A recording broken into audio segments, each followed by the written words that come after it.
നിലവിൽ തകർപ്പൻ ഫോമിൽ കളിക്കുന്ന സ്പെയിനെ പരാജയപ്പെടുത്താൻ ലോകത്ത് ഏതെങ്കിലും ഒരു ടീമിന് കഴിയുമെങ്കിൽ അത് അർജന്റീനയ്ക്ക് മാത്രമാണ് എന്ന് പറയേണ്ടി വരും. അപ്പോൾ എന്തുകൊണ്ടാണ് ഞാൻ ഇങ്ങനെ പറയുന്നത്? ഇത് മനസ്സിലാവണമെങ്കിൽ വീഡിയോ ഫുള്ളായിട്ട് കാണണം. ഇപ്പൊ തന്നെ പോയി കമന്റ് ഇടരുത്. വീഡിയോ ഫുള്ളായിട്ട് കണ്ടിട്ട് നിങ്ങളുടെ അഭിപ്രായങ്ങൾ കമന്റിൽ പറയുക. അപ്പോൾ Spain Argentina world cup final, super ഫൈനലിനെ കുറിച്ചാണ് നമ്മൾ ഈ ഒരു വീഡിയോയിലൂടെ നോക്കാൻ പോകുന്നത്. അപ്പോൾ വീഡിയോയിലേക്ക് പോകുന്നതിന് മുമ്പ് ജസ്റ്റ് ചാനൽ ഒന്ന് സബ്സ്ക്രൈബ് ചെയ്തേക്കാം. നമ്മൾ സ്ഥിരമായിട്ട് വീഡിയോസ് ആയിട്ട് വരുന്നതായിരിക്കും. ആദ്യം നമുക്ക് ചരിത്രം നോക്കാം. 14 മത്സരങ്ങൾ ഈ രണ്ട് ടീമും നേർക്കുനേർ ഏറ്റുമുട്ടിയിട്ടുണ്ട് ഹിസ്റ്ററിയിൽ. 6 മത്സരങ്ങൾ അർജന്റീന ജയിച്ചു, 6 മത്സരങ്ങൾ സ്പെയിൻ ജയിച്ചു, 2 മത്സരം സമനിലയായി. ഒപ്പമാണ് നിൽക്കുന്നത്.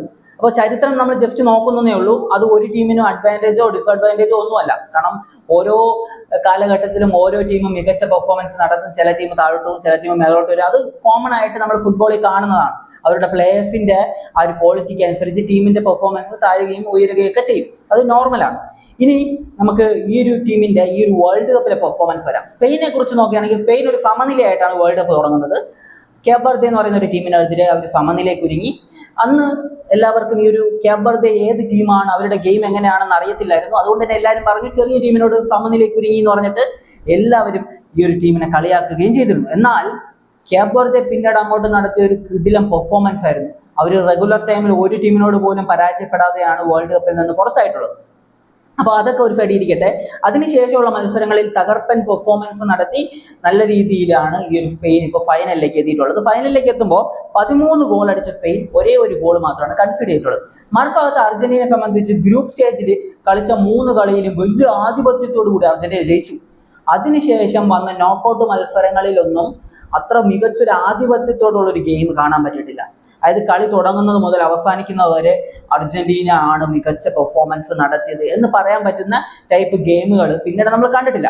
കുറച്ചെങ്കിലും ആ രീതിയിലുള്ള ഒരു ഫുൾ ആധിപത്യത്തോടെ അർജന്റീന കളിച്ചു എന്ന് പറയാൻ പറ്റുന്ന ഗെയിം എന്ന് പറയുന്നത് കഴിഞ്ഞ മത്സരമായിരുന്നു. കഴിഞ്ഞ മത്സരം ഇംഗ്ലണ്ടിനെതിരെ. അതിന് മുമ്പത്തെ മത്സരം സ്വിറ്റ്സർലാൻഡിനെതിരെ ആ ഒരു റെഡ് കാർഡ് കിട്ടുന്ന ആ ഒരു സമയത്തൊക്കെ സ്വിറ്റ്സർലാൻഡ് നന്നായിട്ട് കളിക്കുന്ന നമ്മൾ കണ്ടു.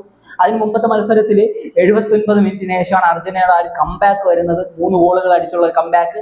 അതിന് മുമ്പത്തെ മത്സരം കേപ്പ് വെർദെക്കെതിരെ എക്സ്ട്രാ ടൈം വരെ പോയിട്ടൊക്കെയാണ് അർജന്റീന ആ ഒരു വിജയം സ്വന്തമാക്കുന്നത്. അപ്പൊ അങ്ങനത്തെ ഒരു സംഭവത്തിലൂടെയാണ് അർജന്റീന ഇപ്പോൾ ഫൈനലിലേക്ക് വന്നിട്ടുള്ളത്. സെമിയിൽ ഇംഗ്ലണ്ടിനെ തകർത്ത് കളഞ്ഞു എന്ന് വേണമെങ്കിൽ പറയേണ്ടി വരും.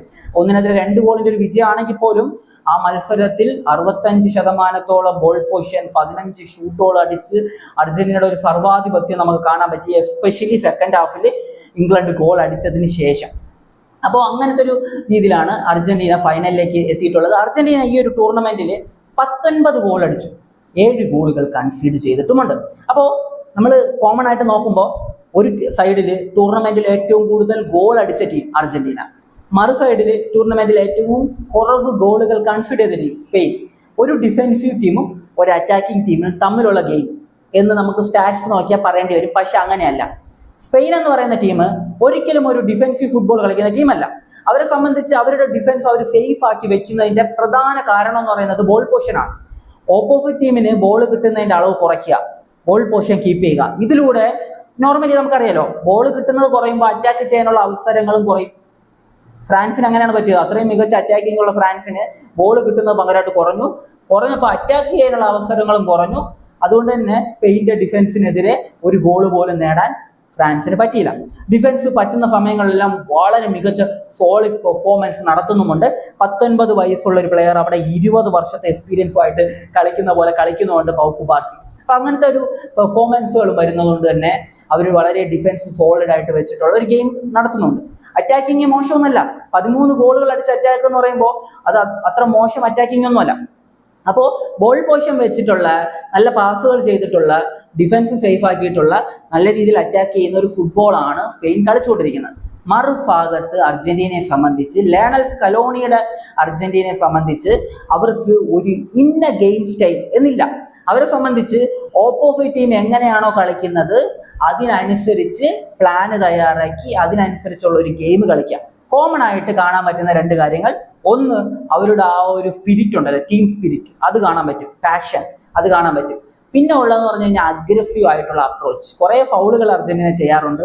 അഗ്രസീവ് ആയിട്ട് ഓപ്പോസിറ്റ് ടീമിനെ നമ്മൾ അഗ്രസീവ് ആയിട്ട്, അതായത് ഫിസിക്കലി ഓപ്പോസിറ്റ് ടീമിനെ ചലഞ്ച് ചെയ്ത് വീഴ്ത്തുക, ഈ ഒരു പരിപാടിയും അർജന്റീന കോമൺ ആയിട്ട് ചെയ്യും.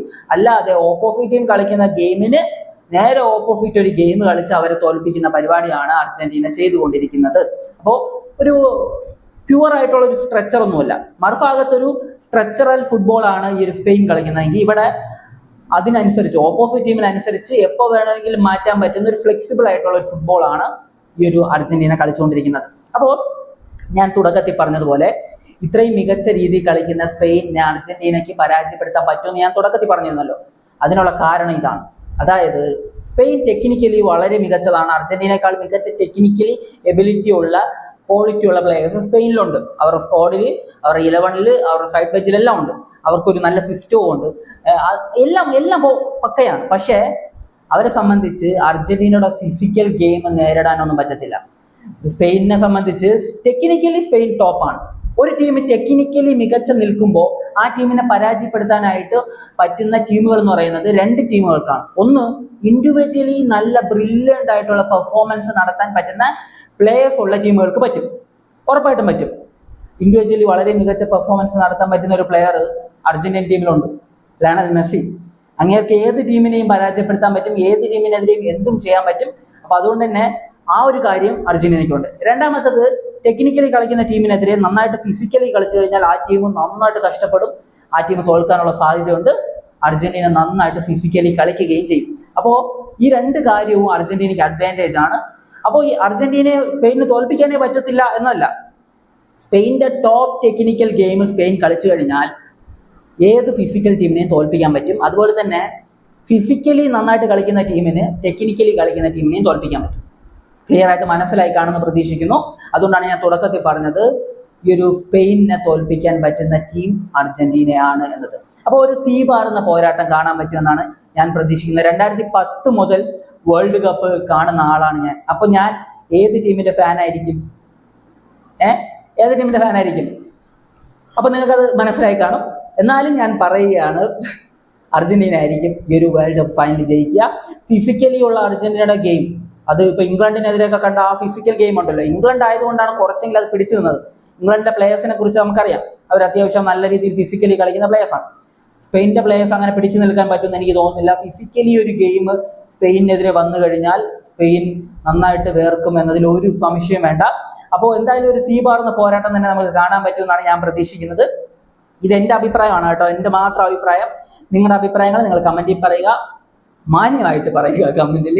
അപ്പോൾ അങ്ങനെ പ്രതികരിക്കുമെന്ന് ഞാൻ വിചാരിക്കുകയാണ്. ഇനി നമുക്ക് നോക്കേണ്ട മറ്റൊരു കാര്യം കൂടെ ഉണ്ട്, ടീമിലെ പ്ലേയേഴ്സിന്റെ പെർഫോമൻസ്. ഗോളിന്റെ അസിസ്റ്റിന്റെ കണക്കാണ് കേട്ടോ. ലയണൽ മെസ്സിയാണ്. ലയണൽ മെസ്സി 8 ഗോൾ അടിച്ചിട്ടുണ്ട്, 4 അസിസ്റ്റ് നൽകിയിട്ടുണ്ട്, 12 ഗോൾ കോൺട്രിബ്യൂഷൻ ഉണ്ട്. എല്ലാത്തിലും മെസ്സിയാണ്. മറുഭാഗത്ത് മൈക്കിൾ ഓയസബാലാണ്. ആളെ സംബന്ധിച്ച് 5 ഗോളുകൾ ആള് നേടിയിട്ടുണ്ട്, 6 ഗോൾ കോൺട്രിബ്യൂഷൻ ആൾക്കുണ്ട്. ഏറ്റവും കൂടുതൽ അസിസ്റ്റ് നൽകിയിട്ടുള്ളത് കുക്കുറലയും ഓൽമോ ആണ്. രണ്ടുപേരും 2 വീതം അസിസ്റ്റുകൾ നൽകിയിട്ടുണ്ട്. അപ്പോൾ ഈ ഒരു വീഡിയോ ഇത്രേ ഉള്ളൂ. നിങ്ങളുടെ അഭിപ്രായങ്ങൾ നിങ്ങൾ കമന്റിൽ പറയാം. മറ്റൊരു വീഡിയോ ആയിട്ട് കാണുന്നതായിരിക്കും. ബൈ ബൈ വിത്ത് ഫുഡേൽ.